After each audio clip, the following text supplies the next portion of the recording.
Balikan natin ang sitwasyon sa Quiapo Church kung saan hinihintay ang pagbabalik ng Poong Jesus Nazareno. Nasa front tayo ng balitang yan si Mon Gualvez. Mon, mas kumakapal pa ba ang mga tao dyan?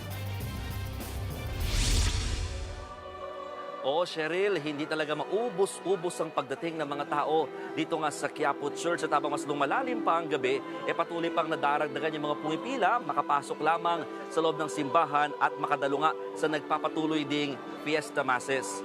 Ipapakita namin sa inyo ngayon, Cheryl, mga kapatid, ang sitwasyon dito sa Plaza Miranda sa mga oras na ito. Punong-puno pa rin ito ngayon ng mga tao at deboto nga na hindi na nakapasok sa loob ng simbahan pero hindi nila yan alintana lalo't may malaking LED screen din naman sa labas at malinaw din actually yung sound system. Yun nga lang, siksikan talaga ang mga nagsisimba. Kailangan kasi nila tumayo sa loob ng mga ginawang box markings dito sa Plaza Miranda. Bawat kahon puno ng nasa 70 hanggang 100 katao. Hindi kasi pwedeng pwestuhan yung mga nakikita nyong spaces na inilaan dyan para madaanan pa rin sakaling magkaroon naman ng emergency.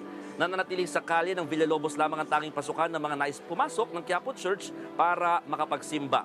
Kaya ang itsura ngayon ng Quezon Boulevard, maladagat pa rin ng tao, Cheryl. At mga kapatid, ipapasilip namin sa inyo ngayon yung aktual na sitwasyon dyan.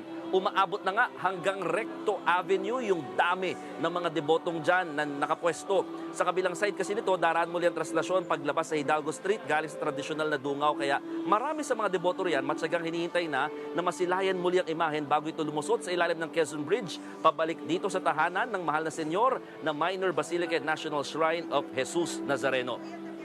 Cheryl, binigyang diin ng organizers at ng pamunuan ng Quiapo Church na handa naman sila sakaling umabot nga raw ng mahigit 20 oras itong traslasyon o kahit nga raw isang araw pa ang itagal. Ang tanging pinapakiusap lamang nila sa mga debotong papasan pa o talagang sasama pa sa prosesyon, wag nang sumampa sa andas para hindi man lang daw madagdagan pa yung bilang ng mga nasusugatan at nasasaktan.